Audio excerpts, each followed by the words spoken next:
चिराग पासवान जी मुस्लिम को क्यों नहीं बनाना चाहिए, इसका जो जवाब है ये 2005 में हमारे श्रद्धेय स्वर्गीय रामविलास पासवान जी दे चुके हैं। वही लालू जी, नीतीश जी क्यों नहीं आगे निकल कर आए थे, क्यों नहीं बोले थे कि अल्पसंख्यक को बना देना चाहिए। अल्पसंख्यक के भी हित ऐसी चिराग पासवान है, आपकी पार्टी है। हाँ, क्यों नहीं है। नेता जब जाते हैं किसी युवा संवाद में तो वहाँ युवा संवाद हम लोग कार्यक्रम करते हैं। हम लोग कभी कुर्मी चेतना रैली तो नहीं न किए। एक नॉर्मल सीट लोकसभा में मुख्यमंत्री जी चुन ले जी, अनारक्षित। हाँ, अनारक्षित, वहीं से चिराग पासवान जी नॉमिनेशन डालते हैं। लड़ के दिखा दे, जीत के दिखा दे। कारण है जो पिछले 25 साल से मुख्यमंत्री ने चुनाव नहीं लड़ा। हाजीपुर से लोक जनशक्ति पार्टी रामविलास लड़ेगी चुनाव।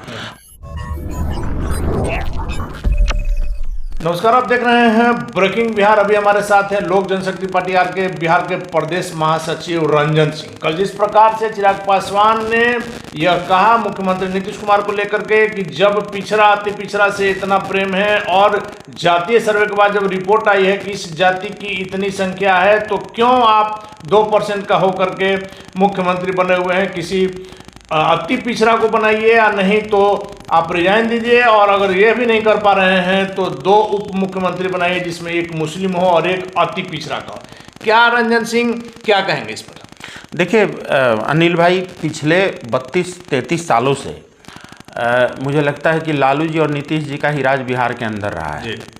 बिहार के अंदर जिस तरीके से इन्होंने आज जो जातीय जनगणना हुई है, अगर 1 मिनट के लिए हम इनकी आंकड़ा को सही मान भी लेते हैं, हालांकि हम तो नकार रहे हैं, हम 1 मिनट के लिए इनकी आंकड़ा को सही भी मान लेते हैं, तो चलिए आंकड़ा के साथ जो ये छेड़छाड़ किए हैं, उसके बावजूद जिस तरीके से भागीदारी, मतलब समाज में जिस तरीके की जनसंख्या इन्होंने दिखाया है, उसके हिसाब से इनको पता तो था कि 62% या अधिक मात्रा में, मैं इस बात से इनकार नहीं करूंगा कि अधिक मात्रा में पिछड़ा और अति पिछड़ा समाज के लोग हैं। इस बात से कोई डिनाई नहीं कर सकता, और मैं भी मानता हूं इस चीज को। हाँ, उसकी परसेंटेज 62% नहीं होगी, कुछ अलग हो सकती है। राजपूत भूमिहार का जो परसेंटेज इन्होंने दिखाया वो कुछ अलग हो सकता है, सवर्णों का जो इन्होंने दिखाया उसको कुछ अलग हो सकता है, लेकिन ये तो तय है कि सवर्णों की अपेक्षा भागीदारी जो जनसंख्या है समाज में वो अति पिछड़ों का ज़्यादा है। उसका रीजन है क्योंकि अति पिछड़ों में लगभग 150 जाति को मिलाकर अति पिछड़ा समाज बना हुआ है, और जो सवर्ण समाज है उसमें 4 जाति को मिलाकर, तो 150 में अगर इनके हिसाब से ही अगर 60-62% हो और 4 जाति मिला के अगर इनके हिसाब से 10-11-12% हो, तो वो तो सोचने वाली बात है कि पर कास्ट पर परसेंटेज कैसे निकल रहा है।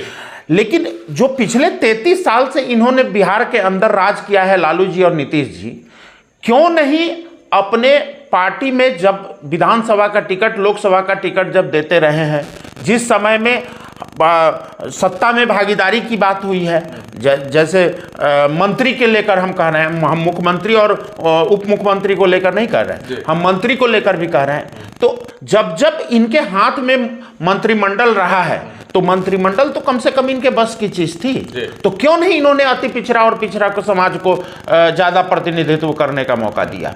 आज जिस तरीके से इन्होंने वुमेन रिजर्वेशन पे बात किया नीतीश कुमार जी, पिछले 18 साल से वुमेन रिजर्वेशन पर काम किया, महिला के सशक्तिकरण का काम किया, कभी क्यों नहीं पिछड़ा अति पिछड़ा कर। लेकिन रंजन जी, जदयू ने इसी पे पलटवार किया है कि क्यों नहीं चिराग पासवान अपने पार्टी का राष्ट्रीय अध्यक्ष किसी मुस्लिम को बना दे। देखिए चिराग पासवान जी मुस्लिम को क्यों नहीं बनाना चाहिए, इसका जो जवाब है ये 2005 में हमारे श्रद्धेय स्वर्गीय रामविलास पासवान जी दे चुके हैं। सत्ता त्याग दिया, लेकिन अल्पसंख्यक माइनॉरिटी का तो लेसन हमारे श्रद्धेय से लेना चाहिए था।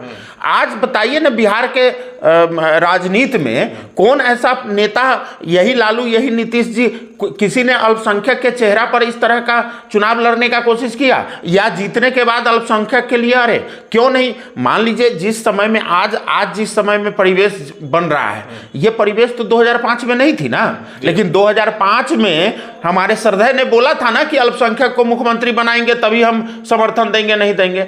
आज जो गठबंधन करेगा हम उसको समर्थन देंगे। तो वही लालू जी नीतीश नीतीश जी क्यों नहीं आगे निकल कर आए थे, क्यों नहीं बोले थे कि अल्पसंख्यक को बना देना चाहिए? अल्पसंख्यक के विहित ऐसी चिराग पासवान है आपकी पार्टी है? हाँ, क्यों नहीं है? ये मैं देखिए, बात अल्पसंख्यक की नहीं है। जब जिस समय में वाजपेयी गवर्नमेंट में हमारे सरदार मिनिस्टर हुआ करते थे और तत्कालीन मुख्यमंत्री हमारे आदरणीय मोदी जी थे, मात्र एलिगेशन ही लगाया गया था गोधरा कांड पर, एलिगेशन के नाम पर ही हमारे सरदार ने मंत्री पद छोड़ दिया था।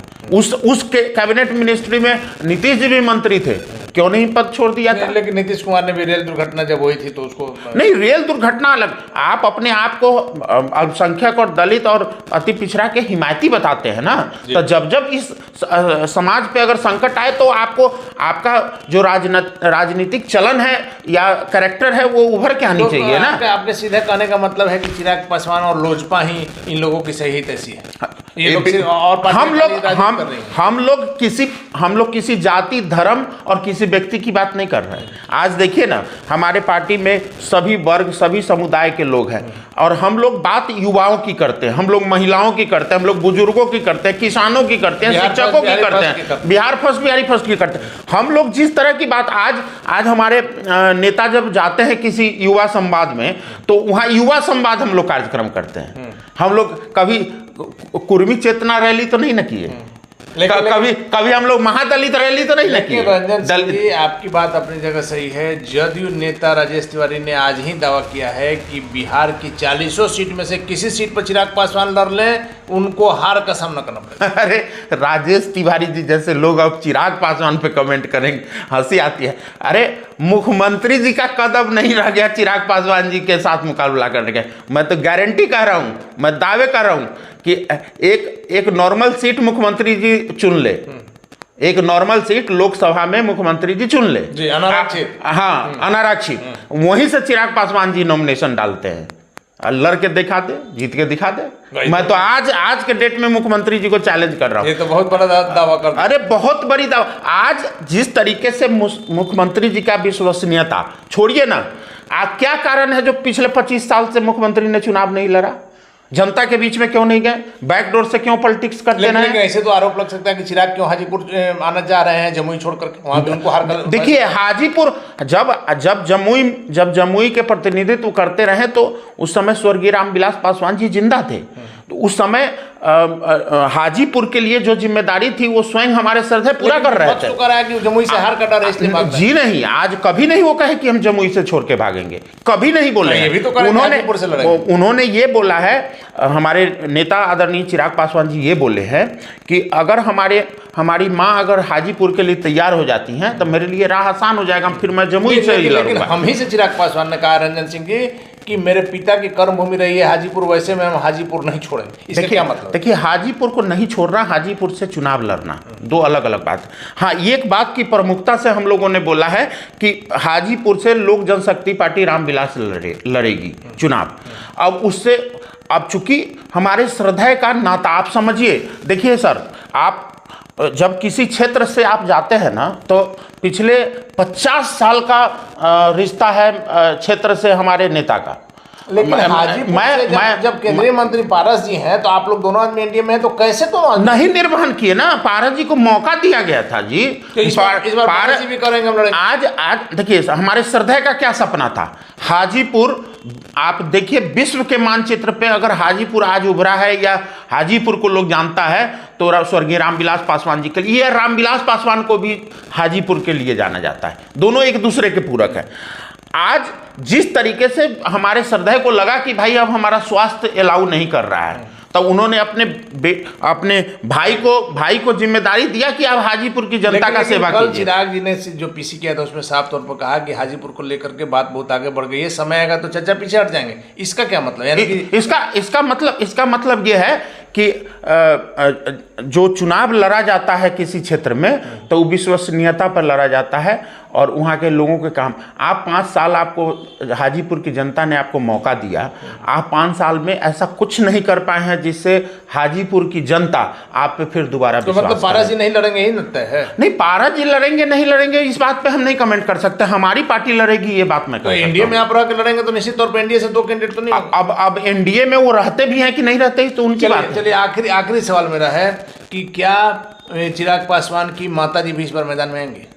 देखिए, हम लोगों की तो चाहत है, एज ए कार्यकर्ता अगर आप पूछेंगे तो हम तो चाहते हैं कि भाई हमारे गार्जियन चूंकि अब रहे नहीं इस दुनिया में, तो माता जी आएँ और हम लोगों को आशीर्वाद दें, हम लोगों को रास्ता दिखाएं।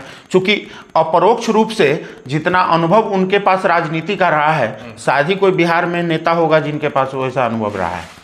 चलिए, धन्यवाद। तो थे हमारे साथ लोक जनशक्ति पार्टी रामविलास के बिहार के प्रदेश महासचिव रंजन सिंह जी। जिस प्रकार से आज जदयू नेता राजेश तिवारी ने सीधे तौर पर कहा है कि चिराग पासवान बिहार की 40 सीट में से किसी में से चुनाव नहीं जीत सकते हैं, वैसे में रंजन सिंह ने बड़ा धमाका कर दिया है। सीधे तौर पर मुख्यमंत्री नीतीश कुमार से लेकर के चैलेंज कर दिया है कि मुख्यमंत्री नीतीश कुमार बिहार के जिस सीट से चुनाव लड़ लें, चिराग पासवान उस अनारक्षित सीट से चिराग पासवान और मुख्यमंत्री आमना सामना कर ले, पता चल जाएगा कि चिराग पासवान की लोकप्रियता क्या। रंजन सिंह के दावा में कैसे चाहिए वक्त बताएगा। फिलहाल बने रहे ब्रेकिंग विभाग से।